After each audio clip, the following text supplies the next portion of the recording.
Prosseguindo o livro O Sacerdócio de Cristo, uma revelação eterna, capítulo 33, a estrutura e a obediência. Parte C, a igreja não será levada.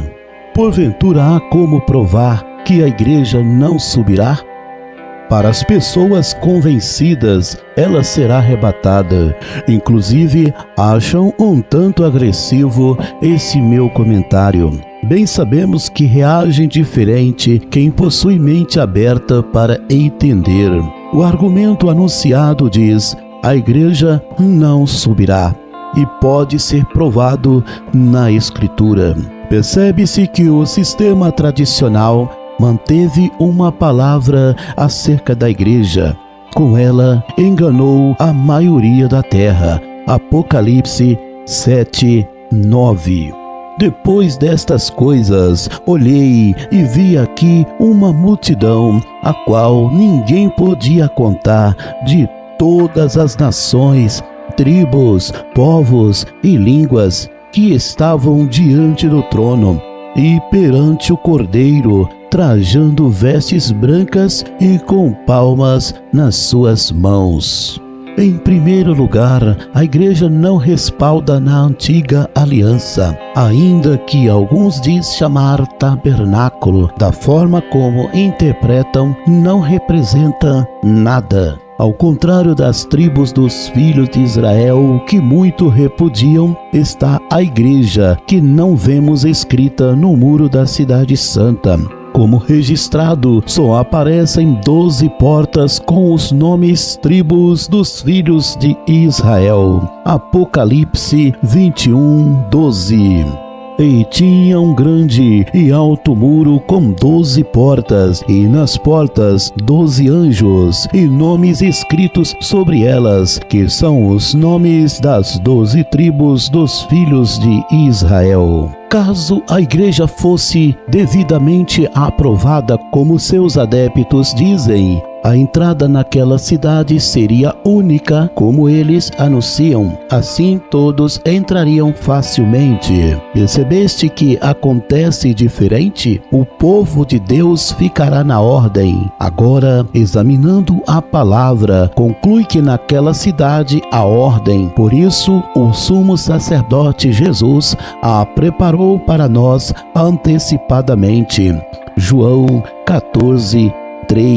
E quando eu for e vos preparar lugar, eu virei outra vez e vos levarei para mim mesmo, para que onde eu estiver, estejais vós também. Na palavra de Deus se comenta que após o arrebatamento estará diante do trono um incontável número de pessoas vindas das nações. Alguns dizem que esta multidão não será o pós-arrebatamento. Voltando à explanação bíblica, as portas do muro permanecem fechadas e os falecidos em Cristo estão no paraíso. Aqueles portões se abrirão uma vez para essa multidão incontável passar. Depois serão novamente fechados. Até esse momento, ninguém subiu ao céu, apenas o que desceu.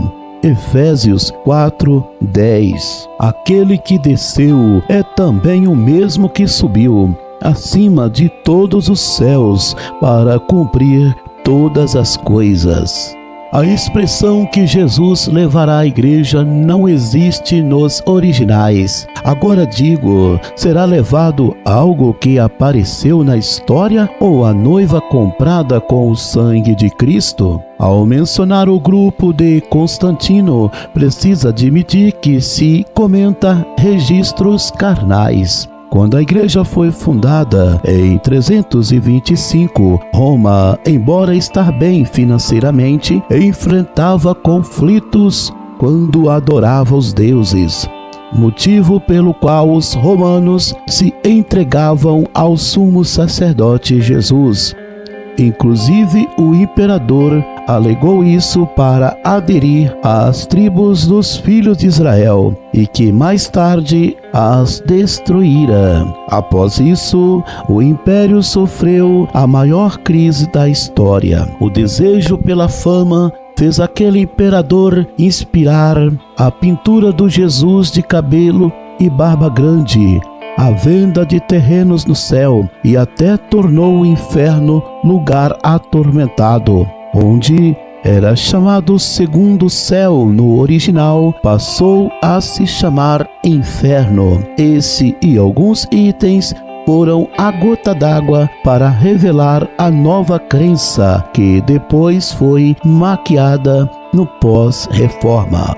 Na verdade, esses nunca enganarão pessoas sábias na Bíblia e entendidas na história, porque estão preparados com Deus. Mateus 24 e 24. Porque surgirão falsos cristos e falsos profetas, e farão tão grandes sinais e prodígios que, se possível fora, enganariam até os escolhidos. Todas as nações pós-arrebatamento estarão diante do trono de Deus. Aí não aparece a igreja arrebatada.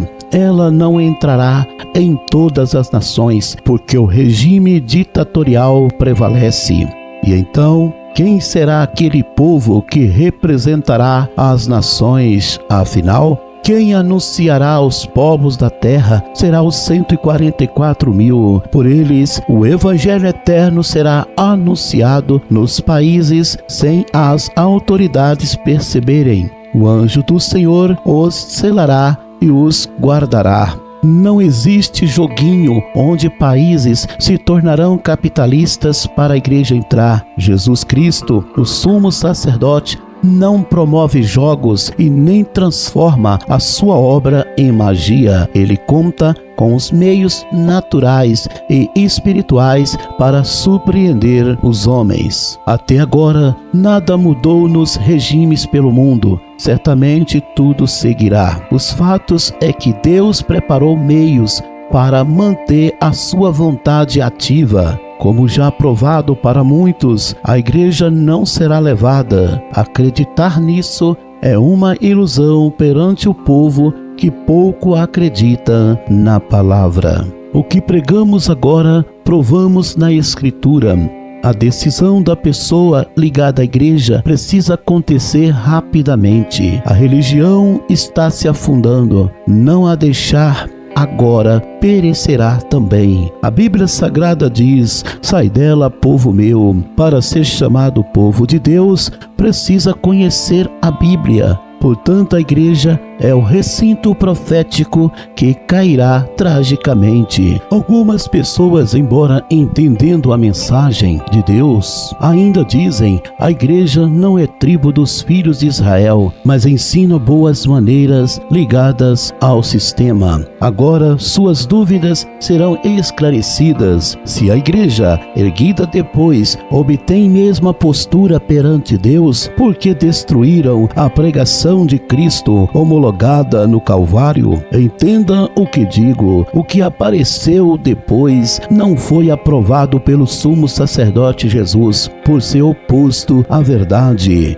Conclusão: a igreja não será arrebatada. Quando deixaram de autenticar o sacerdócio eterno, baniram a nova aliança, o evangelho eterno, e fizeram todos esquecerem os pilares da salvação de Cristo. Assim deixou de existir a obra do eterno na terra, aniquilando-a, como disse a palavra que seria. Os homens não aceitam a verdade porque aprenderam errado. Esse estudo está deixando muita gente pensativa, mas todos deverão saber que Deus não erra e nem aceita pessoas praticando o engano. Os que interpretam mal a palavra para terem a salvação nos últimos dias deverão unir-se aos 144.000 nas tribos dos filhos de Israel. Assim serão iluminados nesse sacerdócio eterno.